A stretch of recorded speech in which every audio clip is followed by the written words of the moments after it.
Okay, இப்போ நம்ம பார்க்க போகிறது பார்த்தீங்கன்னா எக்ஸசைஸ் சாப்டர் 2ல் இருக்கக்கூடிய யூனிட் எக்ஸசைஸ் 2. சரியா? யூனிட் எக்ஸசைஸ் 2ல் செகண்ட் ப்ராப்ளம் பார்க்குறோம். கொஷின் கொஞ்சம் ரீட் பண்ணி அண்டர்ஸ்டாண்ட் பண்ணிக்கோங்க. A milk man has 175 liters of cows milk and 105 liters of buffalo's milk. He wishes to sell the milk by filling the two types of milk in cans of equal capacity. So ஒரு milk மேன்ட்ட வந்து 125 litre Kaur மில்க்கும் 105 liters of buffalo மில்க்கும் இருக்குது. அது அவர் வந்து ஒரே சைஸில் இருக்கக்கூடிய கேனில் fill பண்ணி சேல் பண்ணலான்னு நினைக்கிறாரு. அப்போ அவர் வந்து எந்த எந்த சைஸில் எவ்வளோ கெப்பாசிட்டி ஆஃப் கேன் வந்து அவர் வந்து யூஸ் பண்ணணும், அப்படி அந்த அந்த கெப்பாசிட்டியில் அவரோட கேன் டிசைன் பண்ணும்போது ஹவுஸ் மில்க்குக்கு எத்தனை நம்பர் ஆஃப் கேன்ஸ் வேணும், பஃபலோ மில்க்குக்கு எவ்வளோ நம்பர் ஆஃப் கேன்ஸ் வேணும். ஏன்னா இவர் ஒரு பிஸ்னஸ் பண்ணுறாருன்னா இதெல்லாம் யோசிச்சு தான் ஆகணும். நம்மகிட்ட இவ்வளோ பால் கிடைக்குது, நம்மளுக்கு இவ்வளோ மில்க் கிடைக்குது.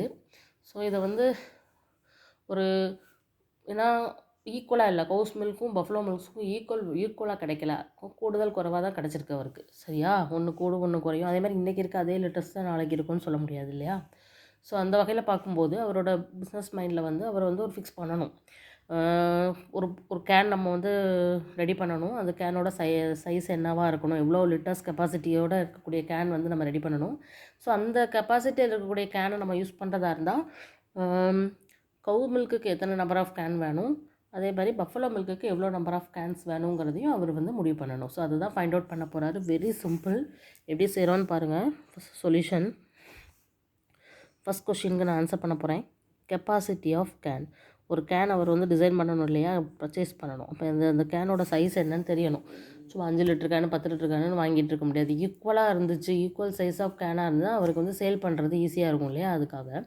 அப்போ அந்த கேனை வந்து பர்ச்சேஸ் பண்ணுறதுக்கு வந்து இப்போ 2 விதமான மில்க் இருக்கிறதுனால 2க்குமே அந்த கேனோட சைஸ் வந்து செட் ஆகணும். ஸோ அப்போ நம்ம வந்து பொதுவாக பார்க்கும்போது அதுக்கு ஹெச்சிஎஃப் வேல்யூ எடுத்து செய்கிறது தான் நம்மளுக்கு காமனாக ஆன்சர் கிடைக்கும். ஓகேவா? ஸோ வி டேக் கவுஸ் மில்க் எவ்வளவு 175, பஃபலோ மில்க் வந்து 105. ஸோ இப்போ இது ரெண்டுக்கும் ஹெச்சிஎஃப் எடுக்க போகிறோம். எப்படி பார்க்கலாமா? ஓகே, ஃபஸ்ட்டு 175 எழுதணும்.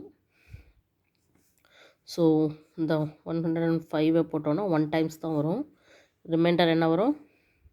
70 வரும். ஸோ இப்போ 105 இங்கே போயிடும். ஸோ 70 இங்கே வந்துடும். இதுவும் 1 டைம்ஸ் தான் இருக்கும். ப்ளஸ் 35 வரும்.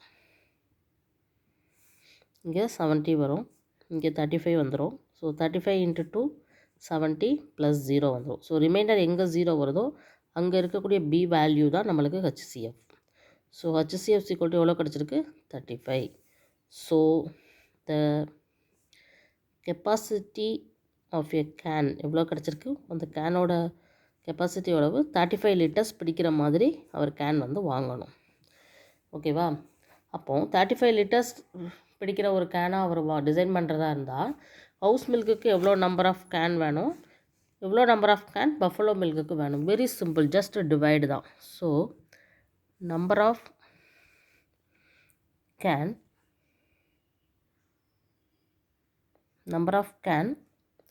யூஸ்டு = கண்டுபிடிக்கிறதுக்கு for கவுஸ் milk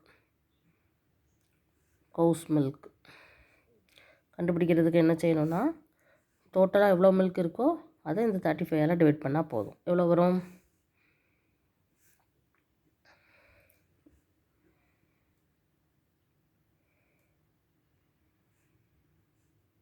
so 5 Cannes use பண்ணால் போதும்.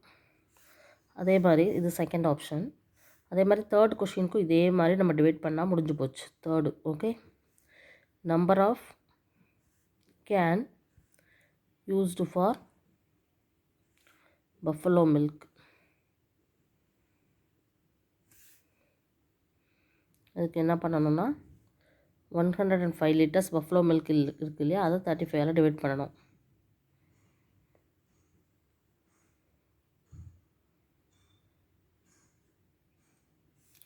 ஸோ 3 கேன்ஸ் வரும். அவ்வளோதான். ஸோ ஒவ்வொரு மில்க்குக்கும் எவ்வளோ கேன்ஸ்னு இப்போ நம்ம கண்டுபிடிச்சாச்சு. ஓகேவா? Okay, thank you.